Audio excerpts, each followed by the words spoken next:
Hello, viewers. You've switched on to the director's commentary.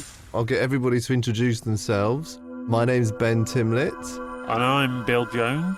And I'm Jeff Simpson, and we three are the co-directors of the film. And lastly, but not least, I am Andre Chapman, who did the sound design for this. Ladies and gentlemen, he's wacky. He's That's Bill and Ben logo. That's Bill and Ben's production company. Very, very excellent. And the voice of Peter Dixon from X Factor introducing the film. The UK X Factor. Exactly, yeah.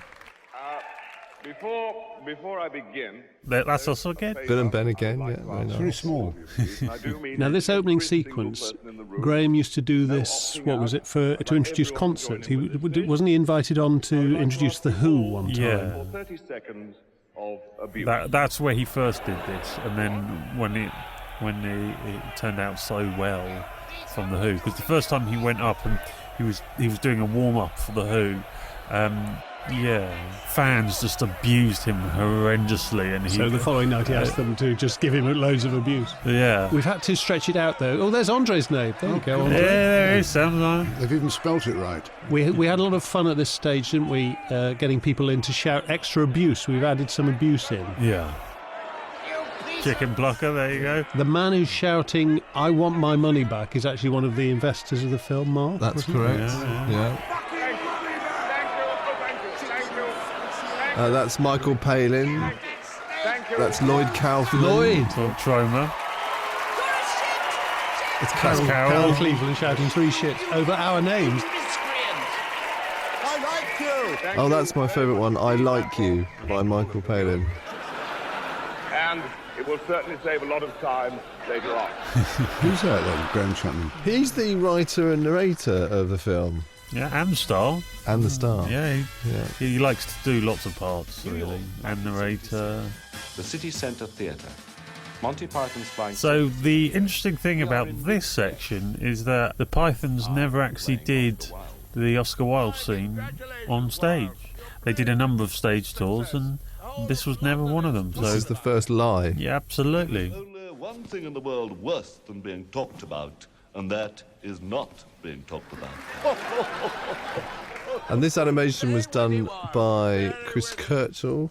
He filmed the set. So the actual set he built in his garage, so it's real.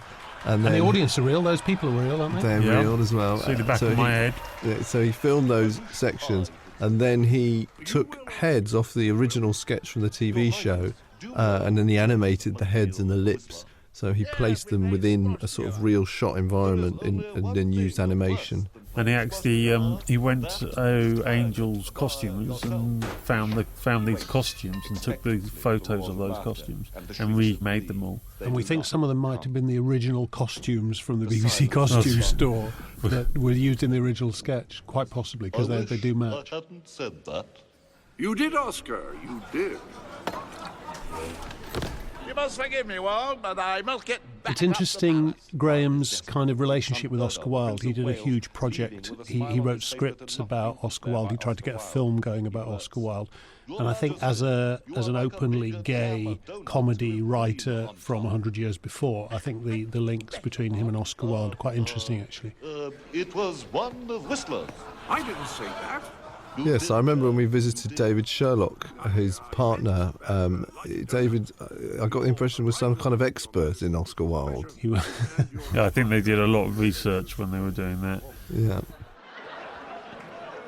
Your Majesty is like a stream. David certainly says it was the research for that project that resulted in the Monty Python sketch about Oscar Wilde. That's how the sketch originated. But How did the 3D come up? How did that develop? It's a cheap selling trick. we just like To the get the idea of having, budget. we just like the idea of having the words Graham Chapman dead in 3D on the front of the DVD cover. Get on with it. Well, obviously not on the DVD cover because it'll only be 2D, but hey. It's probably worth saying for people who are watching this in 3D, though. Oh, there's Bill in the front row. There's Bill. Oh my God, I never noticed that before. A little cameo. He's the one in the dress. And I'm in the box as well.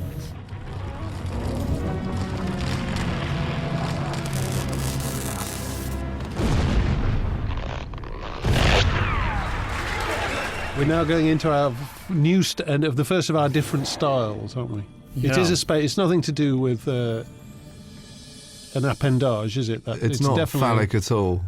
No. And the reasons for the different styles were because We just loved the idea of highlighting the different, and also I think different aspects, the different stories, the tangents he's telling. I'm just extremely highlighted by the fact that they're in a different style, it sort of reflects the sort of madness. And wouldn't it have been a mammoth way job that- for an animation company doing the whole film? So you were able to split the. Yeah, if one company was just doing it, it would have taken a lot longer.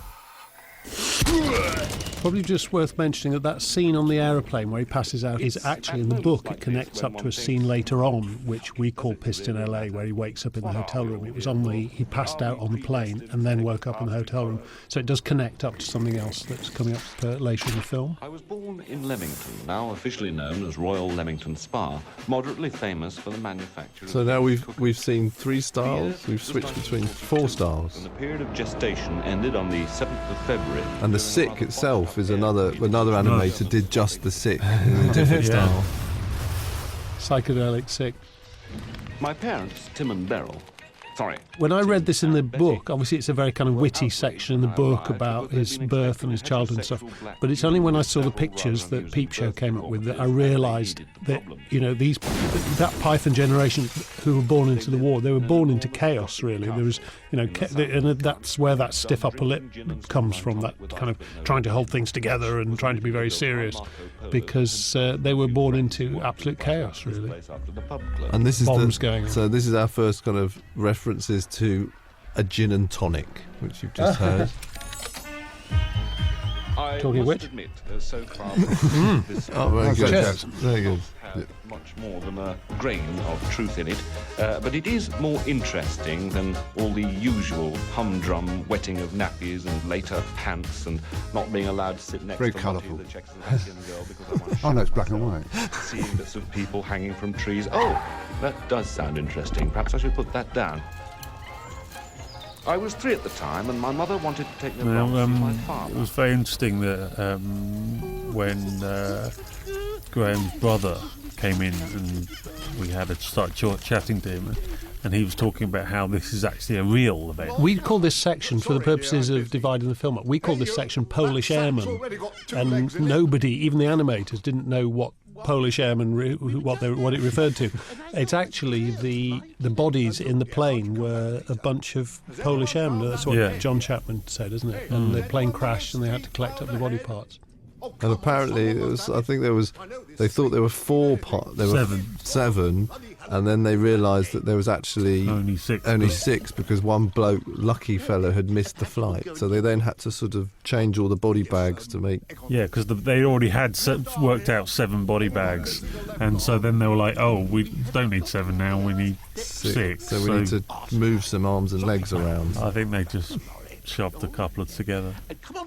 We should probably mention casting here, because obviously when it came to casting the roles of Graham's dad and Graham's mum, of course there was only one person who could play the mum, being Terry. Chance to get a dress on again, and Michael plays the dad.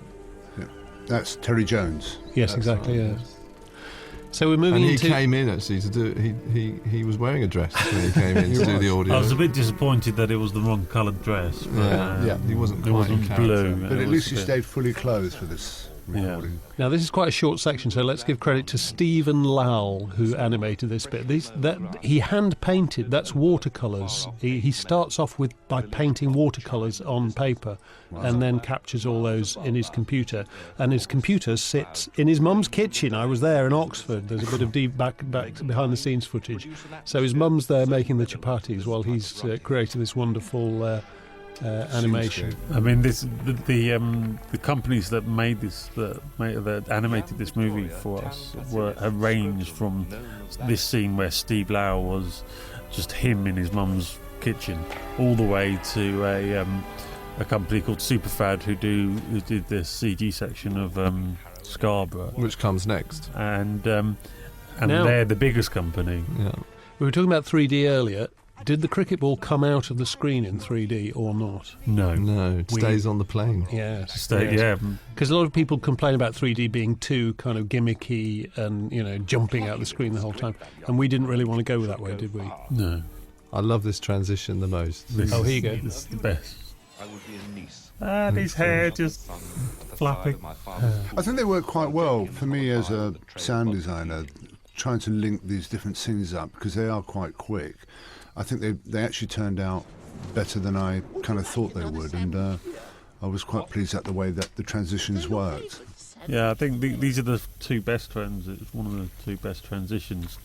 No, I quite like a cut later on. Yeah, But no, we're about 8 minutes into the film. We've had about 5 or 6 different styles so far. I just want to say Steve Lau told me it took him 6 months to do his section. Yeah, and it's a minute and a half, isn't it? It's extraordinary.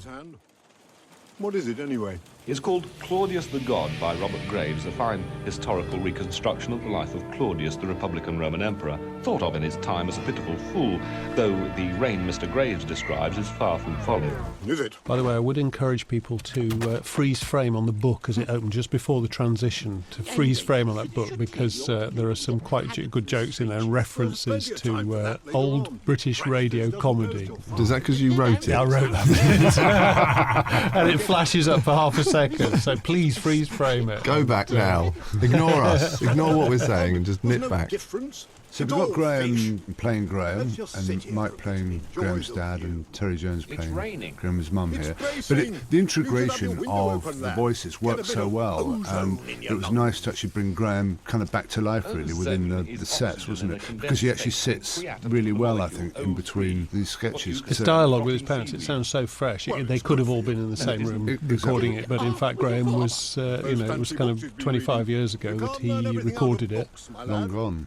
Not knowing that he'd be playing it as a scene with Mike and Terry. Yes, later on. What I love about this scene is we've just seen the scene where Graham goes into his own lecture, and now his dad performs his own lecture. So they're just having this sort of lecture off, which is a nice reference to the fact that he's pretty much very similar to his dad in many ways. Used in the paper manufacturing industry since the late 15th century. This is animated by the wonderful Superfad in New York, the guys in Superfad. They generally do commercial. Actually, when we did some interviews over there in New York about it, they'd just done some condom commercials. That was their latest claim to fame. Did you get one? And then he's wearing one now. Keep it away from me, Jeff. What a fine prophylactic. So from condom commercials to Scarborough. An inventor and engineer. This is a charming scene. Although in the book it's a lot longer, it's worth having a read through because it is really funny. We had to cut it down just for pace, didn't we? But there is a longer version of this scene kicking around somewhere, which is... goes round, where the mum goes round in this long circle where she eventually gets back to something that she cares about. We actually kept cutting the scene down. It was like started off being sort of quite long, and then we thought, we better cut it down. And then a bit later on we were like, no, it's still too long, and then we cut it down. Had to be cut down again after that. This was after the animation was done then, Bill? Most of those happened before, but actually they did a storyboard for it, and then we cut it down finally again then. Why don't we go to bloody Denmark? Why don't we go to Denmark? It's the toilets, is actually the payoff line. I do regret that line being cut, but why don't we go to bloody Denmark? It's the toilets. Your father can't bear foreign toilets. Your uncle, but somewhere kicking around will be the full version of that.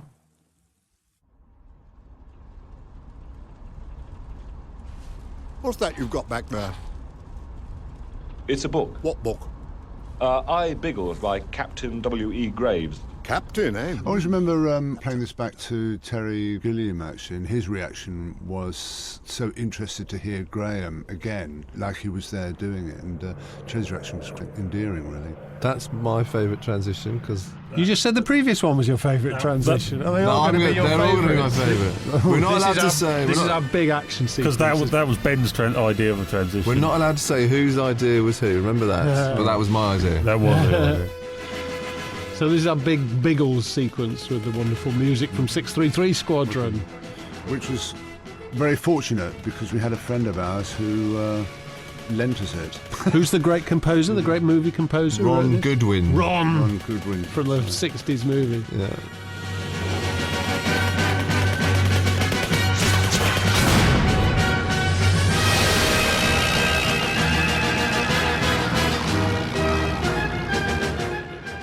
Now, this sequence, I tried to stick to authentic planes.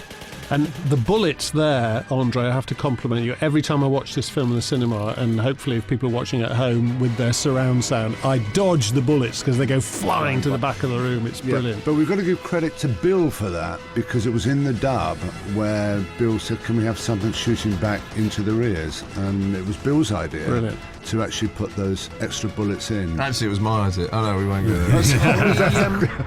Are we going to mention, by the way, who's playing Algie in this? Yes. Yes. Yeah, I think It's quite So here's it's Al- slightly sad, actually, but this So is Dr. Rob Buckman, Yeah. who was a comedian and He was in the Cambridge doctor, Footlights. reaches way back into Python. David said that he was at the hospital. And he helped Graham through his alcoholism. So we very much want him to be in the film, little realising that sadly this would be his last performance. Yeah. Because he passed away shortly after. So his family can say, well, the last thing he did was wanking off Biggles. Well, I must say he had the time of his life playing that scene with He Terry. did, They yeah, absolutely he loved loved it. it. The two Yeah, old yeah. boys. I think he would He have. was just such a wonderful man. I think that's on his gravestone now, is it? He wanked off Biggles.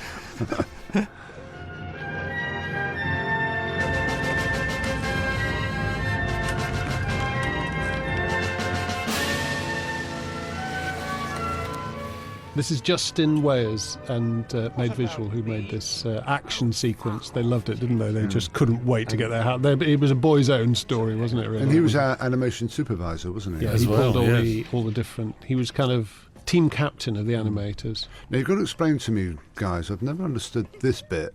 That was so that Justin could get two women from, what was it, the Babe Station in and film them. That's the only live people that we've got in our film, apart from the clips. God. And it was really because Justin wanted to have two... The book actually says two naked wafts, which was RAF girls, wrestling. I see. And then it also says he walked past a gents-only sauna, but sadly the sauna got cut out and the women's breasts got left in. Now, talking of women, here we go. Cameron Diaz. It really is Cameron Diaz. Doing Freud in a little stop frame. How did we get Cameron Diaz Yeah, to do come on, this? explain. We sent her an email. That was it. Yeah. She's an easy girl to get hold of. She is. She is. She responds to emails. About flying. A fictional aviator called Bigglesworth and his companions are attempting to escape from a fucker wolf which is pursuing them and shooting at She them. came into a studio in Typical Tampa, zany Florida, call of a and we had to particularly kind of exciting direct her episode of over Adventure School Skype, for as I remember. Boys. She did it three or four times in her own voice. Because we were thinking, oh no, it'd be really funny for her to do it in her own voice, because then you just really would go, what the hell's going on? So we kind of knew we'd got a version that we could use with her voice, but then suddenly she said, Well, she told us not to tell anybody this, but what the hell? Let's I'll tell do it. everybody. She said, I've got this little Austrian man that lives in my head. Would you like to hear him? And we And this voice came out. What the hell? Go for it. And Now- she really went for it. "Look at the balls! Look at the size of those balls on that bison!" Even Freud has to look at those balls. We had such fun, didn't we? We had to decide how big the balls should be on the bison. We had a lot of fun that day. Going bigger, bigger. And did you see the glasses on the bird? Oh, because it's a spectacled guillemot. There is, look it up. There's an actual guillemot called a spectacled guillemot, so we put glasses on him. Honestly, and we get paid to do this kind of thing. He is navigationally inadequate. Ginger? What's lovely about that Freud scene is the way it was shot in colour, but then the set was built in black and white, so to make it look like it was black and Who white. did the Freud section? It wasn't Justin, was it? No. Joe Pelling. Joe Pelling. So again, we've gone through various different styles. And back to Scarborough and the fish shop. I do love the transition of the book flying out of the book and then hitting His him. most original work, in which he discovered a way of exploring the unconscious and found that neurotic symptoms are like dreams in that they are a product of conflict and compromise between the conscious and unconscious states. He was able to... Is it? What's this? Sucking at the mother's breast is the starting point for the... But it's kind of like every new style of animation deals with a particular section of Graham's life. So I think that's kind Well, of... not even sections. of life. Tonally, it goes as into all these different kind of worlds that he's got going on in his strange brain. What is it this time?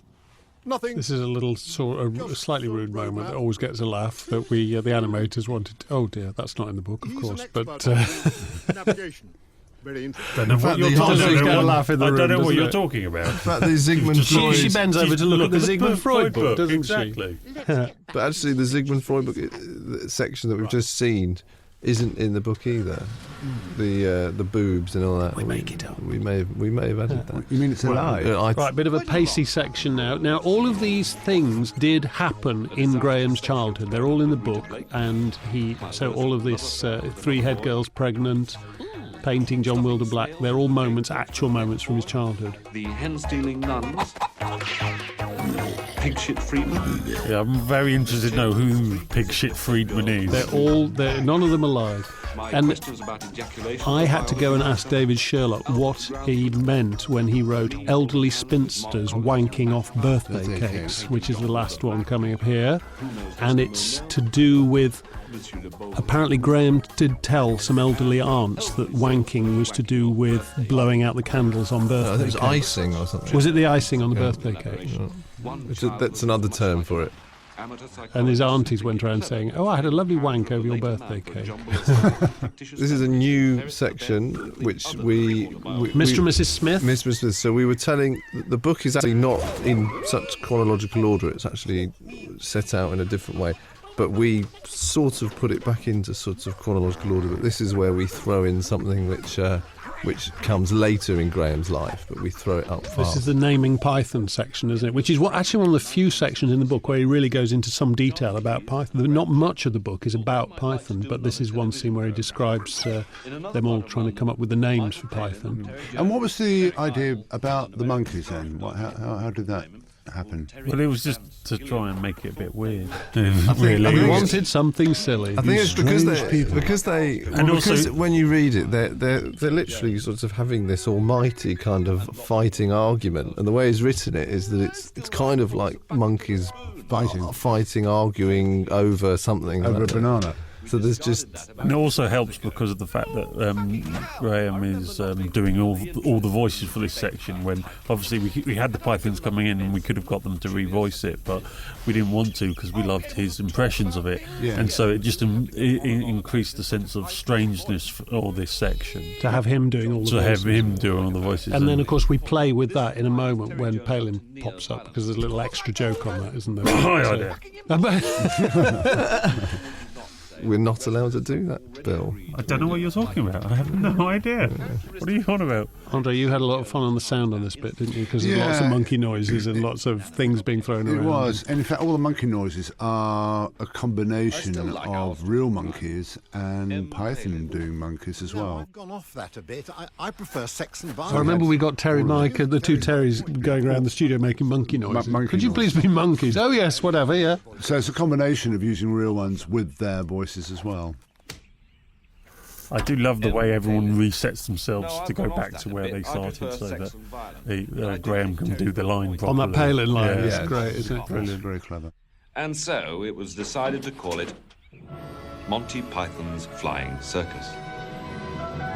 Now, coming up is actually my favourite transition. I know Ben's had two favourite transitions.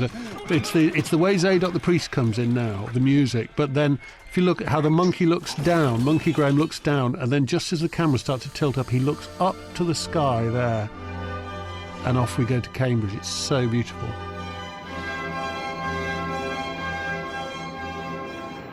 So we're moving on to a piece by Sherbet, which is Joe Pelling again. That's Joe Pelling. He took on quite a lot of work. Yeah, 12 minutes of Cambridge plus Freud to look after, didn't he? Very busy. It's a lovely piece of writing as well, where people can go to each other's rooms for sherry. And this works well in 3D too, doesn't it? As you're travelling through. Yeah. And it does remind you, it does remind you of what a sheltered world they came from, this kind of ivory tower, behind closed... When Graham goes out into the outside world, it's quite a shock, actually, later on, because he's been in this family situation, this cosy family, and then he goes to Cambridge, which is this other sheltered world, and then when he goes out into the world, it's quite a shock for him. World-weary traveller indeed, who did not pause to think, why the fuck didn't they build the whole town 2 inches to the right? Bill's line coming up.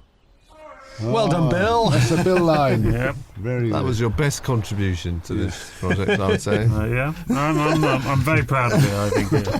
And it only took me 16 takes. So I was quite That's happy. true, actually. You did the best one as you were walking out, if I Exactly, remember that's right. correctly. Oh my goodness! I've realised I'm going to have to claim credit for something that I do later on. I'll make sure I'm talking over that particular slightly think I might embarrassing know. moment.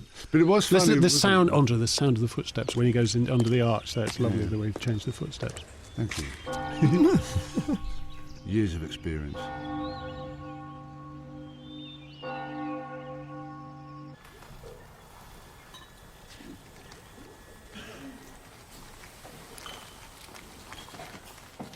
When we had John Cleese recording his voices from this section, he did a section. He was like, "Everyone always wants me to be angry. They always want me to be angry, and I'm getting fed up with it." And then we immediately moved on to this scene where He's angry. He needs to be Could it angry. be So I But won't it be was- angry. It was so written for John Cleese, though, was it? Which one of you ignorant tits? It's fantastic. Stop! Everybody stop! Right! If I find any more of you bloody idiots heating up ether over an open flame, I'll kill you! I haven't been a munitions expert in 2 world wars to get slaughtered by a load of ignorant tits. But it kind of works, doesn't it? Could only be John It Cleese. could only be John Cleese. No, that's great. Now, talking of great performances, this is, I think, my favourite performance from Terry Gilliam. There he is. He's loving his grotesqueness, isn't he? Oh, now, do you play rugby? I play for Melton Mowbray Rugby Football Club. He was so nervous about doing voiceover, wasn't he? Well, he was, because he was a little bit unsure about kind of his performance in that, and it sounded so weird when he was doing it. But when you match it to pictures, it works very well. I also think he was just, he's not used to being an actor. He's not an actor.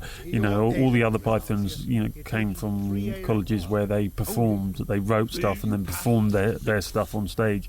Whereas Terry G never actually did that. I mean, he was an animator. And He does quite a lot of grunting in the movies, doesn't he? Yeah, I mean, he gets shanghaied into doing those parts, but they all haven't got very many. I love the fact that Michael's playing his character very straight here and kind of not acknowledging that Terry G's character is completely grotesque. Well, Let me put it another way. Are you going to fail? No.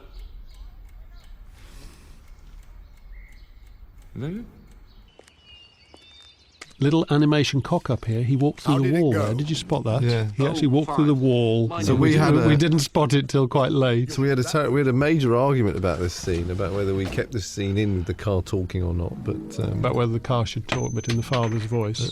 Bill's just thrown his wedding Bill just ring dropped on his the floor. fee. Yeah, that's right. You can pay me later, Bill. It's okay. haven't noticed, and God knows it's apparent enough, Jonathan Miller and myself come from good families and have had the benefits of it. Right, this is Beyond the Fringe, quite an influence on Python. We wanted to get it in, didn't we? Because it's quite an influence. Yeah, I mean, Graham actually references it later on in the film as well when he goes to Footloose. So you've got Jonathan Miller and Peter Cook there, great British, influential British comedians. And treating them as equals. It's interesting they're talking about class. Class seems to be one of the themes. I'm not sure we quite realised as we were laying it all out, but they're doing a skit on class. Class comes up through again and again, the British class system, which Graham's kind of trying to work his way through from this. I guess his family would have been lower middle class, but he finds himself in college with all these kind of quite posh kids, and I'm sure that's one of the tensions in his life. But it's interesting that the Beyond the Fringe guys are taking the mickey out of British class. Also, it's worth mentioning that all these asides from Graham, all his laughing, smoking his pipe, The ums and ahs. and the little asides that Graham does, that's all Graham. The whole thing is Graham. It's not just his commentary, but we went back into the archive and we dug deep into the sketches and outtakes that we had and actually pulled Graham out on... That's because you were there, recording them. The pipe was very useful because it meant that if anyone said anything I didn't understand, I could puff on it and seem incredibly deep in thought. the tweed... Python reference going past? But the pipe worked. Yeah, we had to try and rein back the Python references a bit with the animators. But, you know, they wanted to put the... have a few of them in. Romans Go Home. There is a dead parrot in the film. We won't highlight it, but there is a dead parrot hidden in the film. Really? Now, this scene, Hibben. It's one of the scenes... Balls with your dad going, balls! We really wanted to have this scene in, and initially we discounted it, didn't we, because Graham doesn't speak in it, because we were just looking for scenes that had Graham's dialogue in it that he could be present in. And then when we look back over this scene, we realise, Graham's not speaking is the whole point of the scene, because he's hiding away because they're talking about sex. So we suddenly realised we could use this scene. I mean, it's in the book, but he didn't actually record it on the audio cassette. Exactly, yeah. And but we really wanted to get it in because it is, again, it's about sexuality, and it just highlights the insecurities of everyone of this age about sex. We also like the surreal aspect of murder. It's an extreme reaction. Rather. Well, I really wanted us to, because this obviously is a dissection, just like the frog that you saw earlier. Live dissection. And I've always been a bit frustrated that you never hold on the frog just a little bit longer to try and get that link. I don't know if anybody seem to remember a spots it. battle to get the frog in the picture at all. Yeah, I see Bill got this outvoted frog on that one. stays in the picture. Yeah, I was like going, no, but they're medical students. They'll be cutting up real dead bodies. I wanted a real dead body there, but then that would have been so interesting, him killing him. The first of many digs at David Frost there, the fact that he was in charge of the whole committee. Also worth pointing out that between the three directors, that it was always a good balance, because if two people liked something, it would stay in, and if one person didn't or wanted something in, but it always outvoted, so that you guys had to have a chat between yourselves. Although I do suffer from schizophrenia, so that would get a little bit complicated. Yeah, that's occasionally 4 people. By the way, people with a pause button, I would also urge people to go back over that in case of fire thing, because Joe wrote a really funny thing about what happens in a fire. About that. So that Cleese stamping on hamsters, that was the first performance John Cleese ever did, apparently. And we had to ask him, didn't we, what actually the sketch was about. I don't think he couldn't really quite remember what. But he did some hamster noises for us. Anyway. March 1964. The new biochemistry and physiology block was being opened by Her Majesty the Queen Mother. So we're with the Queen Mother now, and this is with Cake. The animation studios are called Cake. And what's wonderful about this scene is Graham's brother gave us Super 8 footage of that Graham had taken. And the actual day the Queen Mother came to Bart. Yes, he'd shot that, and I believe that's on the DVD. Absolutely. And she was wearing the same thing. She was wearing exactly the same we've got her in. Yeah, the same colour dress. Yeah, cartoon dress. Yeah, that colour dress and everything. The pearls, the hat. It's all exactly the same. And just to point out that we only got that Super 8 footage well after this scene had been animated, so it was amazing. We should also explain about the music, because after the Queen Mother passed away, they looked at her record collection, and she had what's this? Is this ska music? Ska music. Turns out Queen Mother was actually a ska fan, so in tribute we put ska music in the background to this. Strongly against this. You really must see New Zealand. It's a very beautiful place.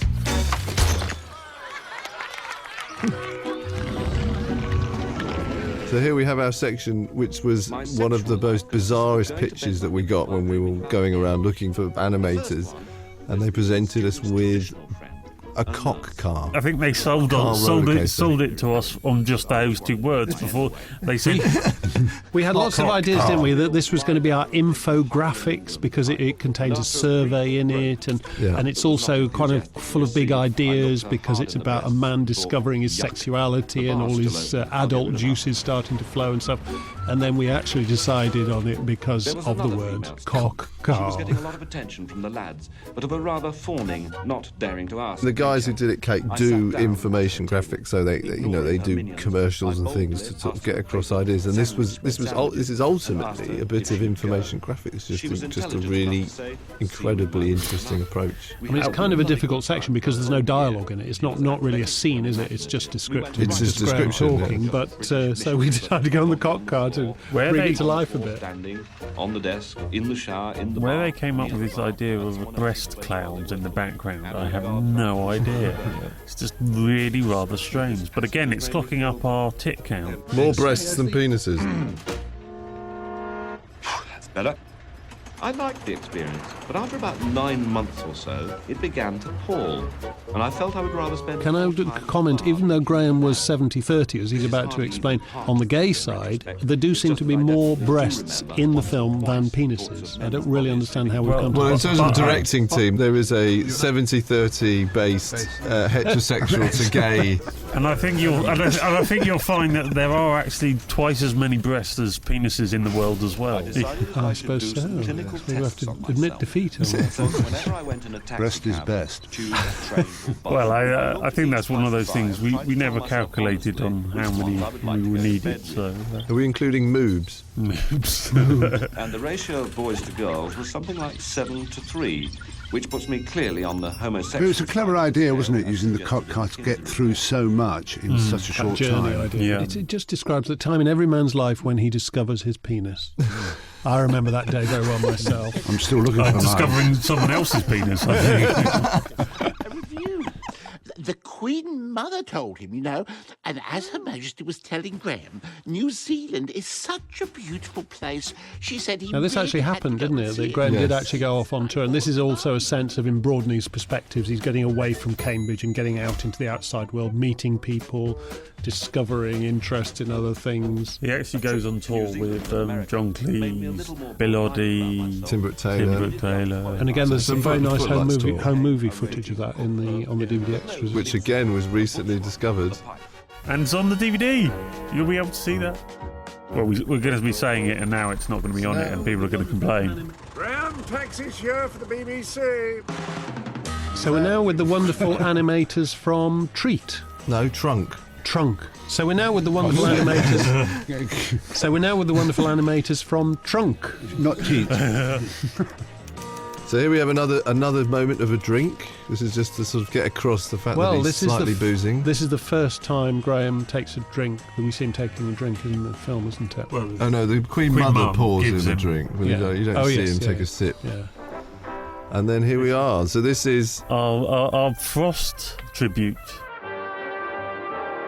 Yeah, and this idea was taken from when you interviewed John Cleese about the way the arrangements used to go for the script for Frost. That the BBC used to send a taxi for the script. For the script. But the performers had to go on the public transport.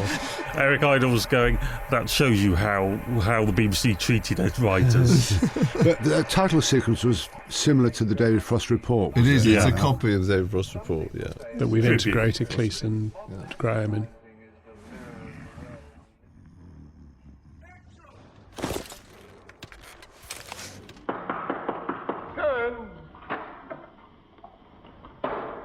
Come in, Thompson. Nice to see you. And I suppose these clips that we've kind of worked in here, they're probably the last remains of the original idea of this project, which was originally going to be a documentary, wasn't it? Or I pitched it as a documentary. And so sometimes when you see these clips, they're probably what's left of the original documentary pitch. But I think it works because to see the real Cleese there in this rather brilliant sketch is rather nice. Yeah, again, it just highlights the different animation styles as well. It's just mixing everything and making it this strange mix. It just suits the Graham's writing so well. And for me, this is us getting across, his writing. Did we spot Marty Feldman actually in the background just there, and Eric's in there? Because they all worked on the Frost Report, didn't they? All these great writers, the writers of Yes Minister, Anthony Jay, and people like that. They all worked on Frost Report. Yeah, Alan Bennett worked. Yeah. Ought to write a film script. It'll be super, absolutely super. I'm sending you off to Spain to write the script. It'll be great fun. Anyway, I've got to go. They're calling my flight. So we're coming up to there's an interesting idea which Trunk pitched at us, which was the contrast between the kind of cool, cold colours of London and the warmth of Ibiza. And how... and that wonderful colour that Englishmen go. Yes, when they're in So this wonderful scene of dialogue between Graham and John Cleese, it was written as being set in the villa, as I remember. That's right. And they mention bikes in the thing, so we put in the script that they would go out on bikes to get the scene up and moving. A week's rest might be a good idea. But do you think we should? I mean, David Frost and all that, he has paid us, Graham. Yes, I suppose you're right. Yes, well, I'll probably be all right. And then I think we went to Trunk, and then they suggested put the characters on tandem. And also that worked really nicely for us because it was sort of at this stage that Cleese very much started to say that he felt that he was doing most of the writing work, a significant amount of the writing work, and Graham had a sort of incredibly laid-back approach to how they worked. So is it a visual metaphor? It is, yeah. And Cleese particularly liked the idea. I remember when we recorded it, being on a tandem. I'm saying to him that, you know, as you're doing the voice, get a little bit more puffed out, as he just does less and less as he's pouring himself a drink. And not to say that Graham didn't offer up wonderful joys of writing genius, but all credit to the animators for coming up with the idea of the tandem. It's a lovely visual image, isn't it? It is. And then we wrote that this would turn into a kind of, you know, that scene in Butch Cassidy and the Sundance Kid where they're doing cycling tricks and stuff like that, and the sense of freewheeling down a hill, you know, getting that freedom and stuff. But there's that wonderful sequence in Butch Cassidy that we kind of wanted to homage a bit with this. What I love about it is it's basically what everybody does in creative business: procrastinate. I do love the way that as they go down the hill, all Graham's clothes start to drift off, and as he relaxes into the Ibiza scene. And I think after this moment, he spent most of his time stripped off, wearing hardly anything. Yes, all the photos, all the stills of him in. Yeah, it's like in a garden in London, and it's like a little bit of sun, and he's got his top off. Again, symbolic. You see, he's finding himself and liberating himself. I think is the idea. And I love the idea that the tandem gets broken up, and now they're on unicycles. It's just there's such wonderful ideas there.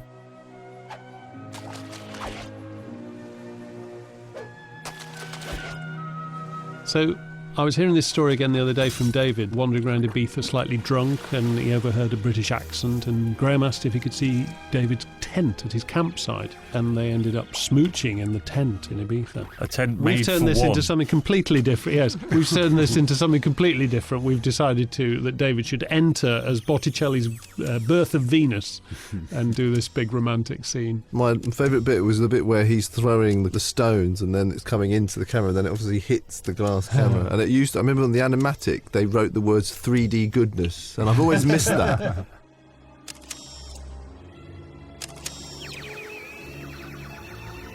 But the rest of this actually happened. David was smuggled into the villa, and Frost paid a sudden visit, and David had to be quickly shoved out of the window. This did, I believe, happen. This actually happened, didn't it? And this is Cleese's wonderful impression of Frost.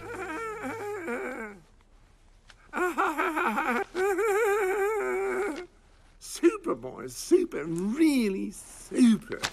I look forward to reading more than 10 pages. Oh, gotta fly, bye. It's funny because when we recorded that with him, we asked him to do it a different way, and he said, no, you've got to... Frost would say it with absolutely no irony at all. Yes. Yes. So we're into the wonderful Matthew from Arthur Cox. And the coming out scene. Matt Walker, of course. Well, yes, it probably did a bit. It's a bit late for a painter, isn't it? No, you just don't understand London, Mother. This is not like Leicester. Yeah, it's just wonderful, the emotions you get across in this thing. I mean, Matt's so good at this. We saw a short film that he did, and it was like a sort of... polar bear and a penguin. Yeah, and it's a sort of relationship that's broken down between the two of them. And it was just wonderful, and it was just like, if we knew if he could get that sort of intimacy into it. And there's a wonderful moment just coming up here. There's someone that some people might know, Barry Cryer. There's Barry, yeah. These are all real people. Dick Vosbury in the background there with the beard as well. Barry, Marty Feldman. Barry Cryer wrote with Graham while he was writing with Python. In the 60s, they wrote a sort of gay couple in a flat sitcom. But they showed it at the BBC, and the BBC was very funny, but not quite ready for this.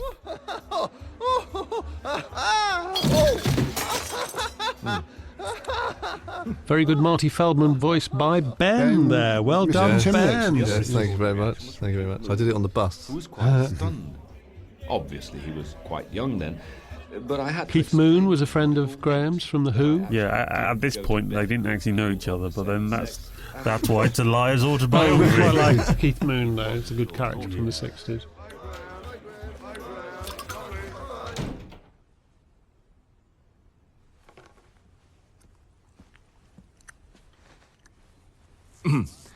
I love this section where David just puts on his moustache. This transition, yeah. Oh, no. I don't know. When I'm watching this, I keep going, oh no, that's my favourite transition. I think. Now, Python expert, is that Carol? Yeah. That's Carol. That's Carol. She's in our film. But what on earth does that mean? I don't know. What we love about this is that we show the setup to probably the most famous Python sketch of all time, or maybe number 2. And don't show the actual bit everyone remembers. I mean, that's the section you don't remember. Because he feels like digressing and taking us somewhere else. Plus, that's the bit Graham's no longer in the scene after that. To be a missing portion of the New Testament. So this is really his manifesto, I think, is the best way to describe it. Would you say? Yeah. I mean, he frames it really nicely with this idea of epistle to the New Zealanders and lost bit of the Gospels and stuff. But the animators have done a fantastic job in. Well, the animator. Yes, it's Dan, isn't it? Daniel Chester from Beakers. Yes. Was given to him by a Maori chieftain. Nice zip-up noise you've got there, Andre. Yeah, it's very good.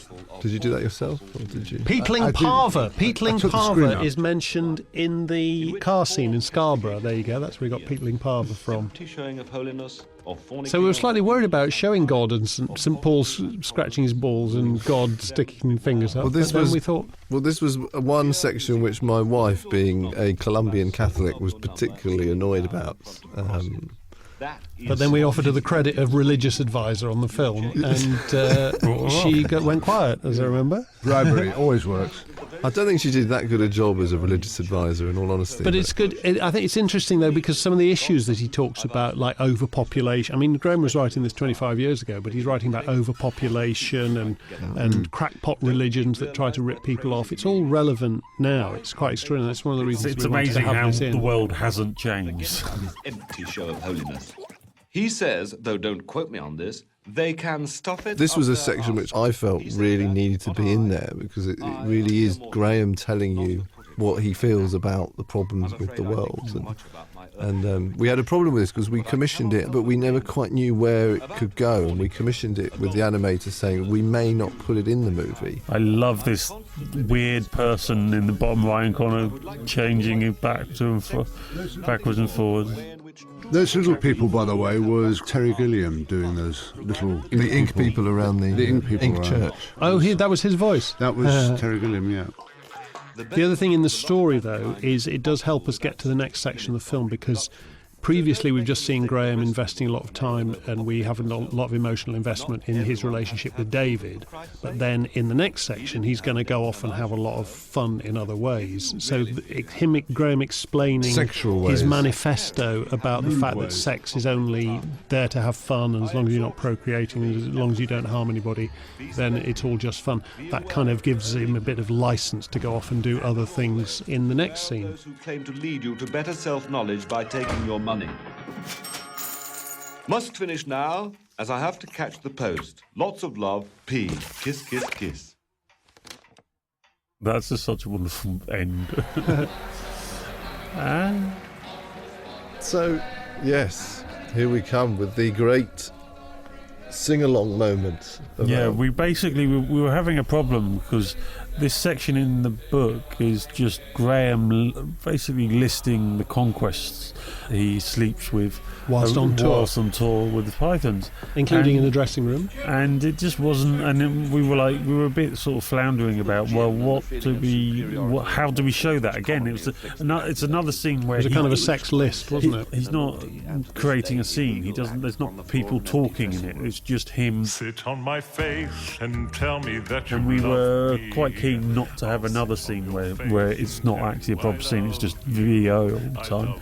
So we came up with this idea of a singing number. For me, what was important is that we show the manifesto and then we actually show him practicing his manifesto, which is very much actually sums him up. It's worth saying this is the only section in the film where Graham's voice isn't provided by Graham. It's actually provided by John, one of our musicians. Our composer. Musicians and composers, indeed.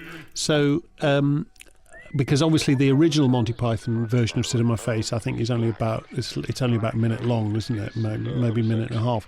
And we wanted a big 3.5 minute kind of big musical number like you'd find in Oliver or Sound of Music or something. We wanted to expand and make a longer version of the song, so it's got this build in it.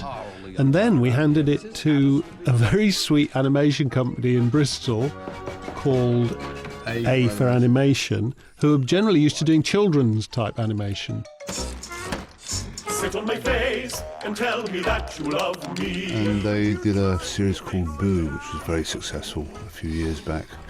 Did you work on that, Andre? I worked on that. It was. I'm afraid as well. And as soon as we started seeing these drawings of legs in the air and people swinging from chandeliers, we just kept saying more, let's have more. I do love the way, if you look at the background, like the chest of drawers of the thing, they've sort of drawn a strange perspective but made it flat, so it's all very strange, the playing with perspective that they've done. For me, it was really weird because having recorded the original and actually then working on a revisit like 30-odd years later. I mean, you recorded the original song? The original, yeah, for the Python song, yeah. You were at Hollywood Bowl, weren't you? Yes, I was at Hollywood Bowl. Did you did it before or for one of the records? We did it for the record, yeah. Which record was that? That was for the Contractual Obligation album. And you got who did you get in to sing it? It was because it wasn't the Python singing it, was it? Well, it was Fred Tomlinson, and we did have the Python singing on top of that.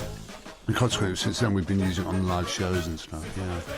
Can I just say, enter the gay men's chorus?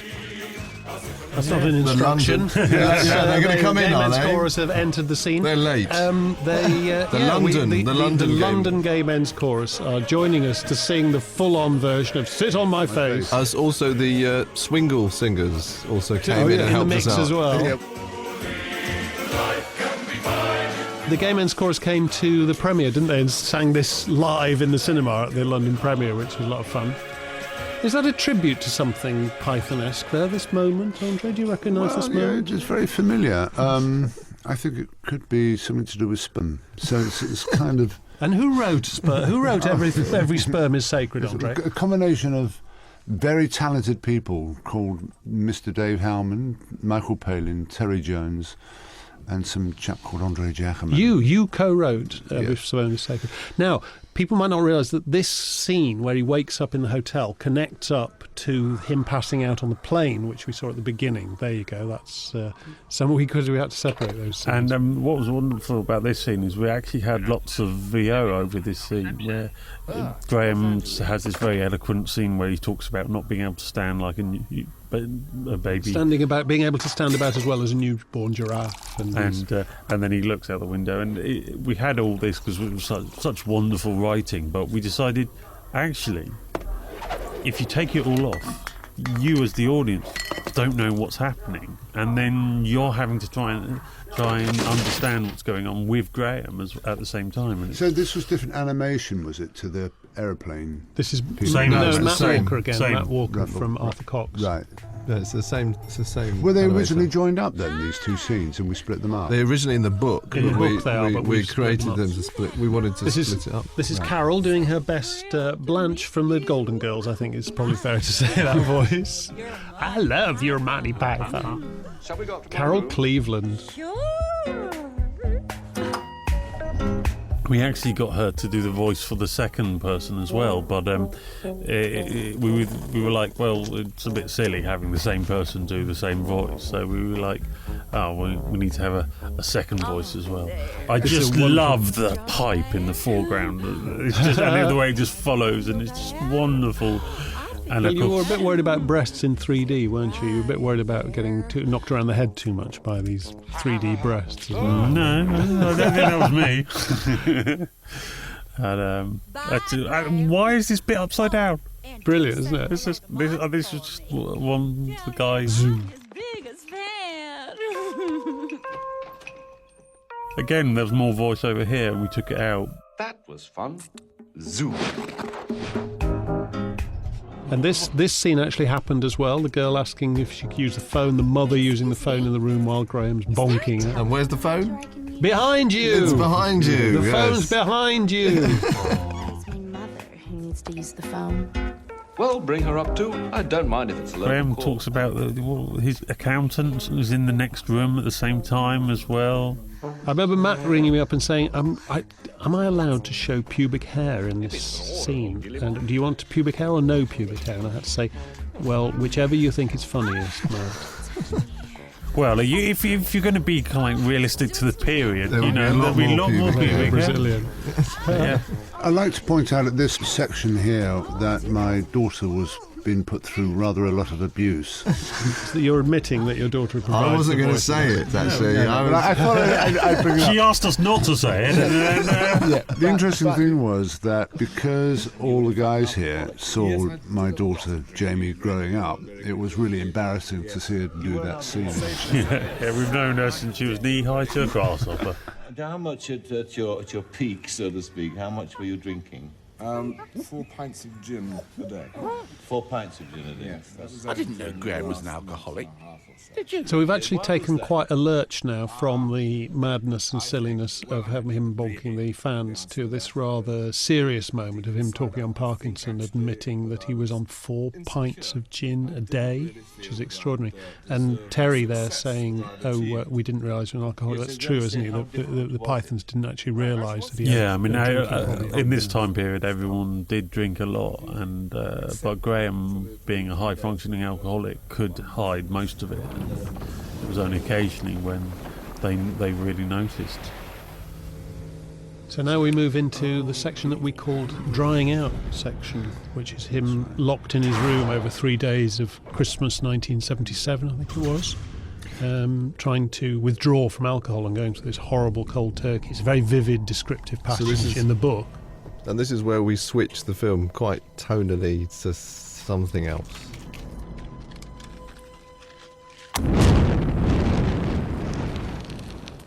Again, a bit like the Biggle sequence, this again took at least 3 weeks to do the sound effects on this particular section. The sound design here was so important because there was no dialogue. It's worth saying this scene is what Graham opens the book with, him drying out from alcohol, and we tried a lot of different structures, didn't we? And we decided that probably it would be better to have the alcoholism kind of sneaking up on you in the film, as it did in real life, as it snuck up on the other Pythons. They didn't realise that he had a serious alcoholic problem. I don't think he did either. No, he didn't admit it.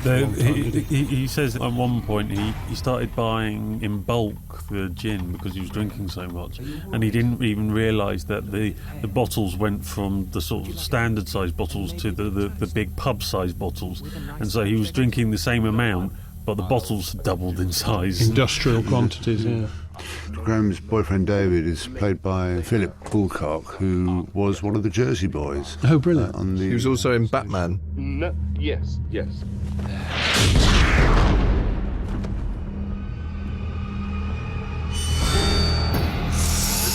David.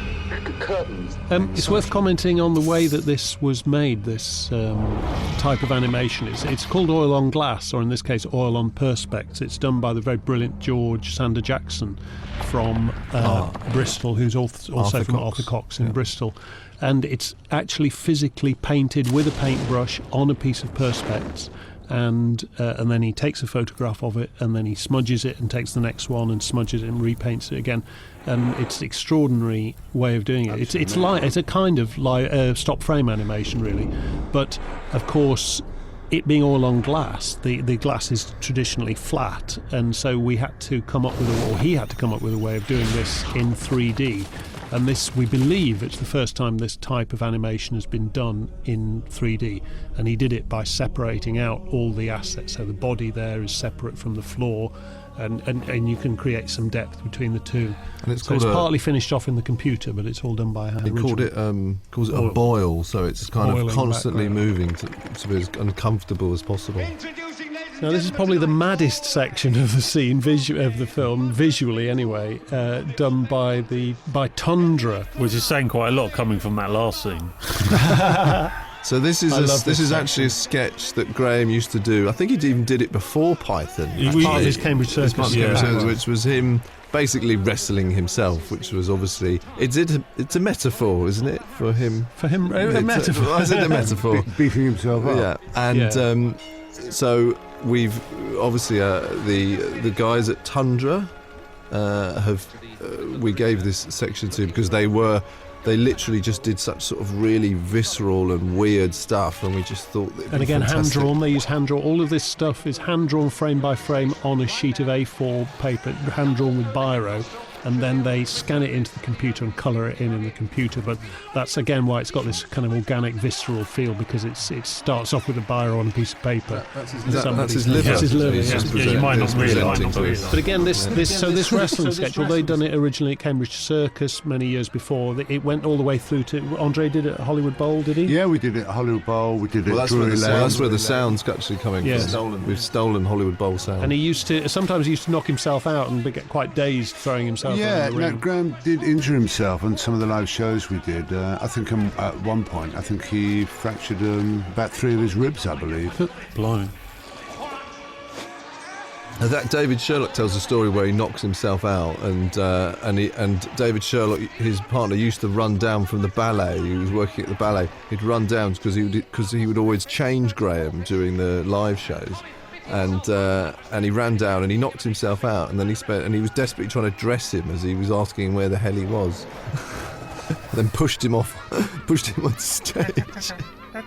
So we've got limbs flying off here, of course. It's Python-esque, and in fact you might even get a line. That line, it was Python-esque, isn't it? It's lifted from Holy Grail. But we were originally going to use the Polish Airman section with the plane crash where the limbs are all scattered around in the street. We were going to use the same animators to create an echo in this scene with Graham's limbs being torn off. Didn't use it in the end, but it was linking the ideas, wasn't it? But in the end we decided that we wanted a separation between that time and this time. We wanted this to be so grotesque. And different. The other one would have had to be grotesque as but well. But also this also gets the idea of the human body being, I mean, Graham as a doctor, being very medical and kind of separate to the human body, And this is the wonderful Terry Gilliam doing his as Dr. Wanacross. You may not have damaged your liver permanently. We'll phase out the heminevrin and Valium gradually, and you can take an Abstem tablet in the morning and one in the evening, so that if you drink any alcohol, you'll feel as ill as you were 5 days ago. This is the only place where we mess with the 3D, that spinning spiral in the 3D version. That's the only place we mess with the 3D, isn't it? We switch over the eyes, so it gives you a brain twist. Is far behind us. What shall we do now? Meow. What's that? Sing a song? Now, to explain the cat. Yes, Dick Whittington. I think it was he used to go and occasionally do shows in the local hospital, is that right? No. He was taken when he was ill. When he was ill, he went to the Whittington Hospital in North London. And he basically, so this is why you have the cat, because this is where he is in his brain. The cat being a character in the pantomime Dick Whittington. And for American audiences, we'll have to explain what a pantomime is. So that's a whole other separate thing. Look it up. Wikipedia. You've only got 2 stations. And then this is a national pastime of everyone, I think. Sitting around and arguing over Monopoly. Yes. Do you want the waterworks? A few Python references coming up, aren't there? The Jean-Paul Sartre sketch, and Simon de Beauvoir out delivering leaflets and stuff. And there's a few little Python Christmas cards on the wall coming up. Yeah, so remember. I think they're actually before Python. I think they're from Do Not Adjust Your Sets. And this tune that we're hearing, Andre, is a different version of Christmas in Heaven, which was originally going to be for The Meaning of Life. When we were doing the Sperm song, Terry Jones asked if we could do a version of Christmas in Heaven, and we put this one together. It was never used because Eric was writing another version. Ah.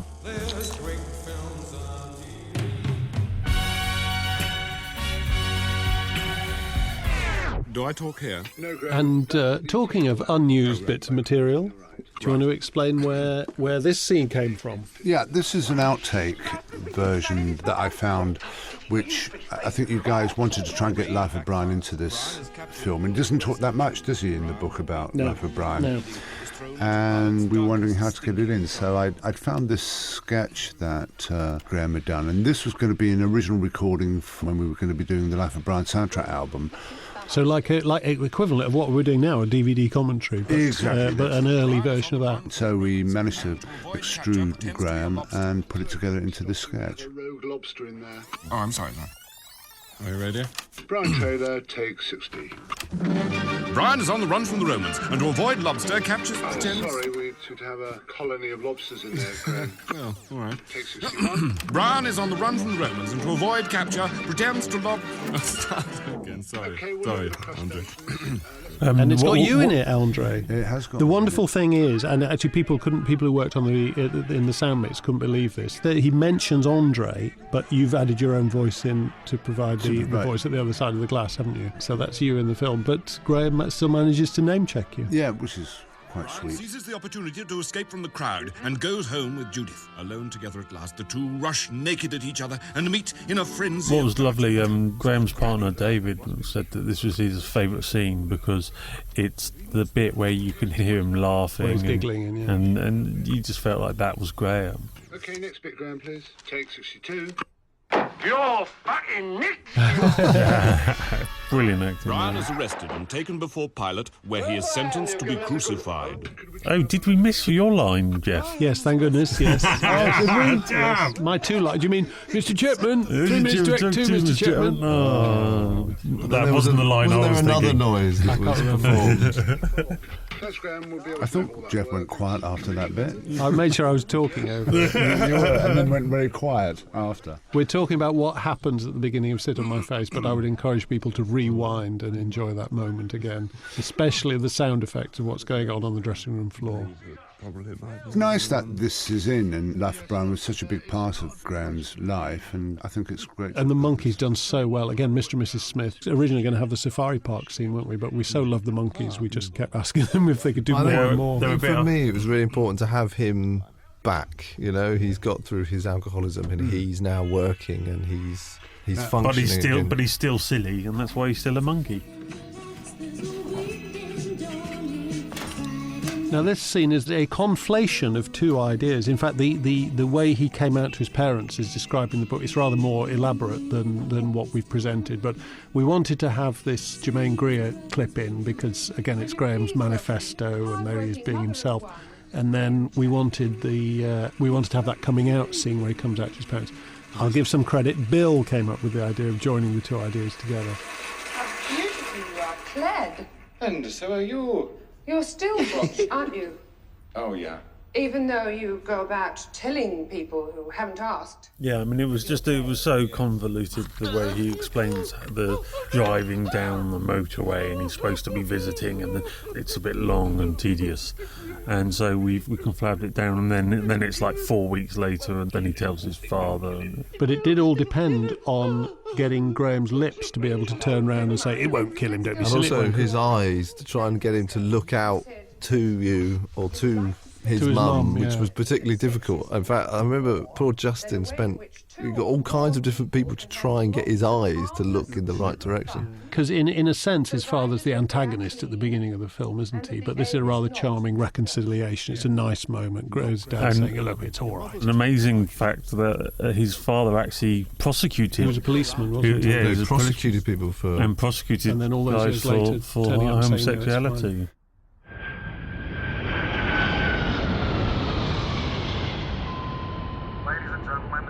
Now 2 years later, and we'll be shortly arriving at Los Angeles Airport. Would you please extinguish all cigarettes and fasten your safety belts? So this is Terry Gilliam again doing Terry's finest moment. People should seek out the video of him recording this, because he absolutely rolled around the studio with loads of outtakes trying to do these foreign language in deliberately bad American accent.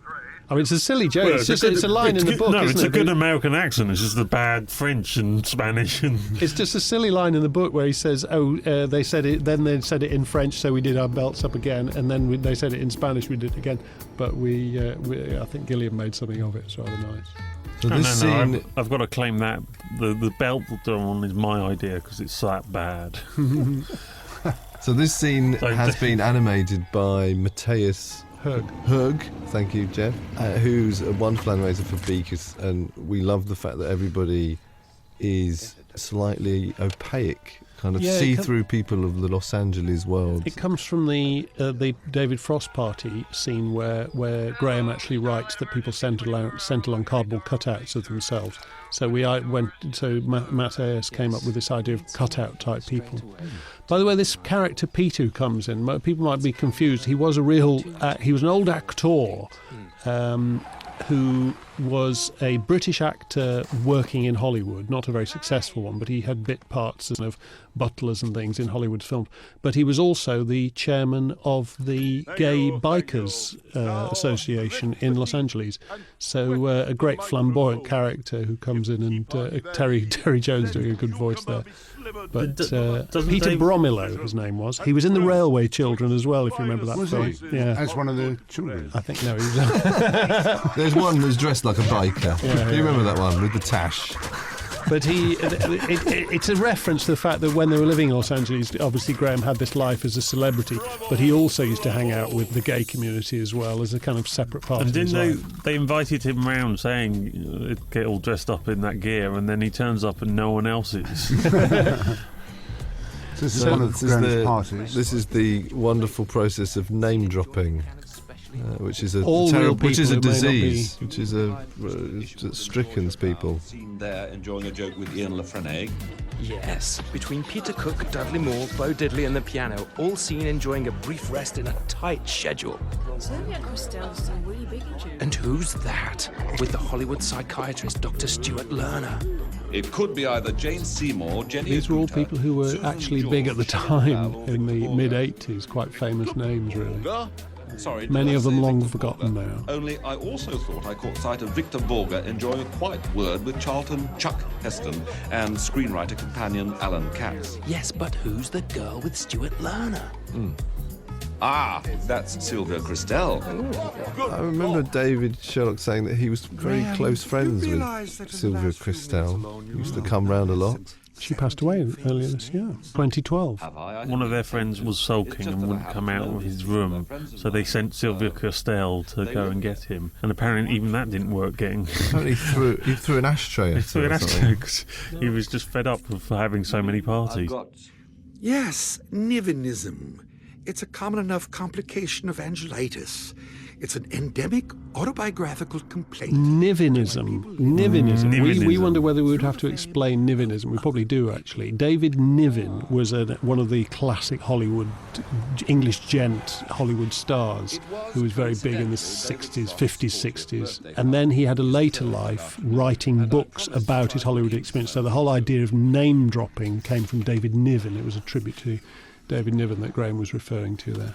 And with the return of David Frost. Those are all real celebrities from the 80s. I'm not going to start naming them now, but somebody should go through and try naming all those actual celebrities from the 80s named properly. Happy birthday, dear. And we have Carol coming back doing... There's Carol Cleveland, yeah. She actually came up with this song and wrote it herself, and on the train up from Brighton. Yeah, and it was amazing. It was great. She loved the idea. David Frost had got an OBE, and she loved the idea that an OBE would be like an Oscar. You could win one every year, so you should get more OBEs. What a ridiculous American concept. But yeah, all of those are actual celebs from the 80s. I can see Madonna there and Liberace, but I thought Evel Knievel. And Rod Stewart. Rod Stewart with a very tall wife. Very recognisable. Couples could not be processed in time. So I think for me, Matthias does such brilliant transitions within his own animation style. Yeah. So he's so captured the tone of this section. I mean, the tone of the humour in this is very much more laid back, as Graham was laid back at this time in his life. but I think Mateus has really captured the style of the humour. And I like the fact Keith Moon has moved on from not really knowing what a homosexual is. Oh, hang on, this is my big performance. What are you on? Hello, Graham. That was me. I think I'm already at one. I'm still disappointed. I still prefer Ben's performance. That's Keith Moon. That's Keith Moon. I know, I got outvoted. Well, I wasn't there. Yeah, but Jeff paid me. No, I voted myself. Jeff paid me £50 to keep him in. But there's also certain that's a brilliant transition. There's a certain sadness to this section as well, that slight loneliness in his career not exactly taking off in Hollywood.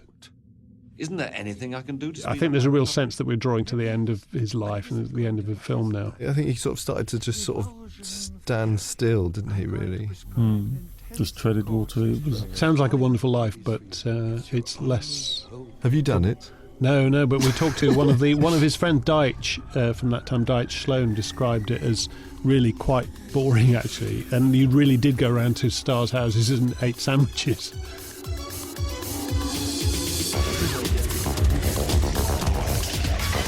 Actually, this is one of my favourite sort of sound mix kind of music. I love the way the composers and Andre are kind of working together to give a sense of him being kind of slightly off his face. Yes, because he dried out on the alcohol, but that doesn't mean to say he didn't do other things. Yeah, and the fact that he's his mum's there. Disorientated. And his mum really did go and stay. We just had this wonderful mental picture of his mum visiting this life that he had in. And then we actually, again, in this amazing 8mm footage that we were given well after the event, she's actually in the pool. We've got shots of her in the pool, not as sick. Mr. Gilliam coming in again.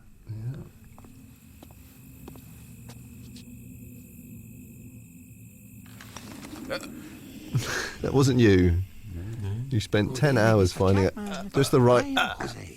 I'll be your star to bed. Tucker in her to the stars this evening. There's a sense that we're drawing towards the end of the film, but not before we go somewhere completely mad, which is a wonderful piece of writing by Graham, and it's absolutely been done justice by the fantastic lads from Treat.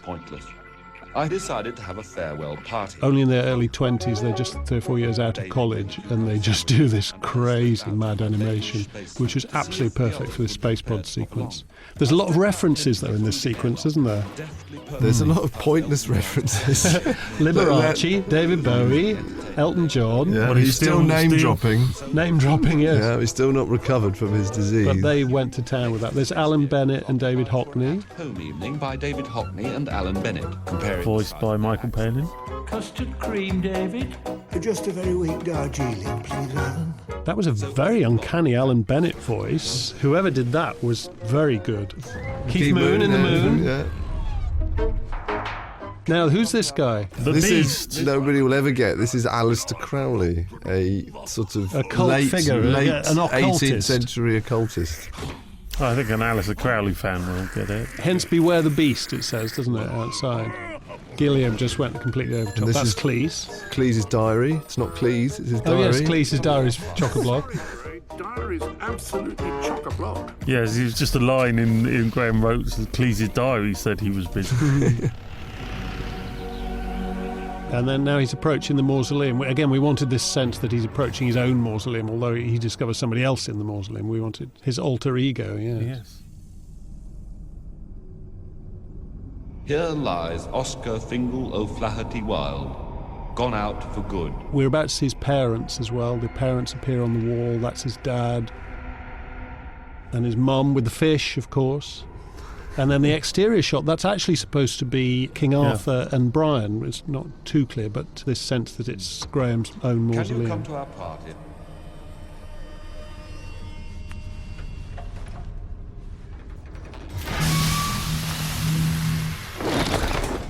There is a time in the affairs. There's only one person who could play Oscar Wilde, Stephen Fry, as in the movie. Man is not a wasp, nor Dusseldorf built in a day.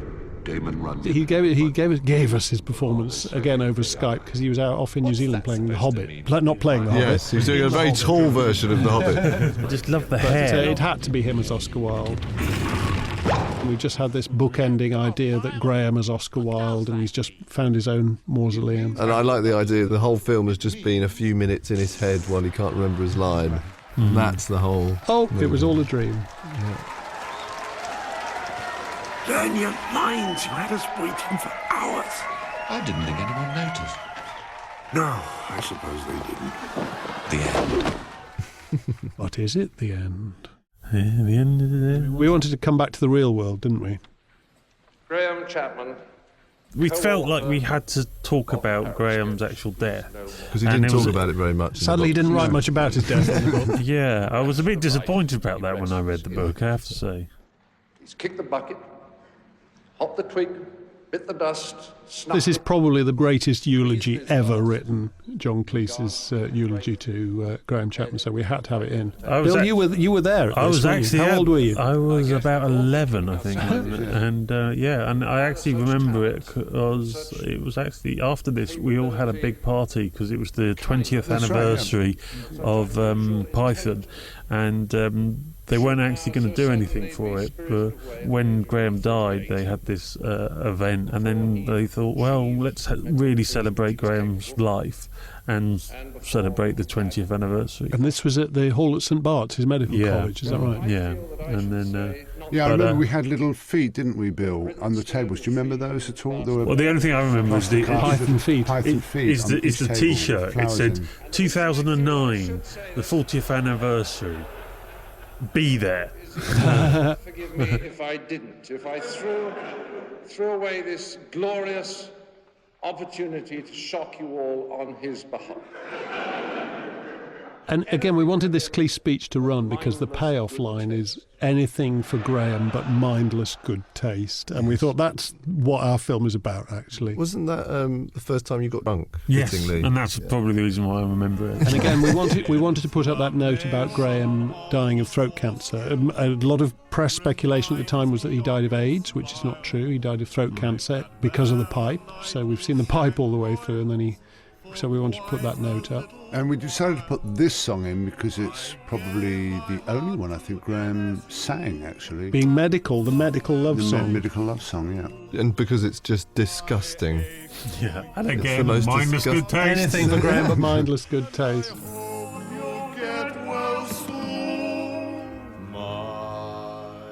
Penile warts, your herpes, my syphilitic sore, your manilial infection. We did this for the Contractual Obligation album, and we archived all the Python stuff many years ago, and we managed to remix this in 5/1, so we were very lucky. And you were mixing this when Graham passed away? Yeah, that was rather sad, really, because I was actually mixing the song originally when Eric rang me up and just said, Graham has passed away, and Eric said, how's the song coming on and stuff, and I said, yeah, fine, and I kind of put the phone down, and it was a bit surreal, really, because there I was hearing Graham large as life, and unfortunately we knew that he was no longer there, but it was kind of like, it was just a very weird thing to have felt, really. Thanks for that cheerful story to end on. Yes. I look a bottom. Farting bottom. Let's get back to the farting. Yes. And here's our animators. Now this was fun because streptococcal balalaicus and all that. We had to get them to learn those words. They are all actually not just dancing along, but miming along. And we had a big card up by the camera, didn't we? So, streptococcal balalaicus, interstitial cephalitis, and all that kind of stuff. And we said, just sing this, will you? So they had good fun there making this. There's poor old David from Cake because Tiago was away. So they've each obviously got a card for their own animated section. There's the Arthur Cox people, Beakus people, the Rude Ladies from Bristol, who did all the penises. But it's a nice touch, wasn't it? Yeah, I think it's people like to see that those were real people working on the film. Yeah, I mean, that was a good night. And Andre, I think you're in the front row there. Yeah, next to the mask. I think you're there as well. And Justin waving his arms about. Can I just say, what a ridiculous film! What a lot of nonsense. Do you feel you've been on a journey? I just can't believe what's 2 years of nonsense. I'm off for a cup of tea. And if you're still watching this, I think you're very brave. I think you are very brave. If you're listening to this, then you really should make yourself a cup of tea. Again, who's this? This is the Swingle Singers. Have we missed my wife's credit? Faces in all sorts of places and play till we've blown away. Oh my God, that's really out of tune. Incredibly out of tune. So I think it would be good just to make a final point, which is really just a thank you for all the amazing work from everybody that worked on the film. 2 years of hard, bloody work, all for nothing. No, all for a great, wonderful, beautiful, pointless film. Ben, I've got Graham Chapman on the phone for you. Can you tell him I'm out? Can you just get rid of him? He's been he's been bothering us for months.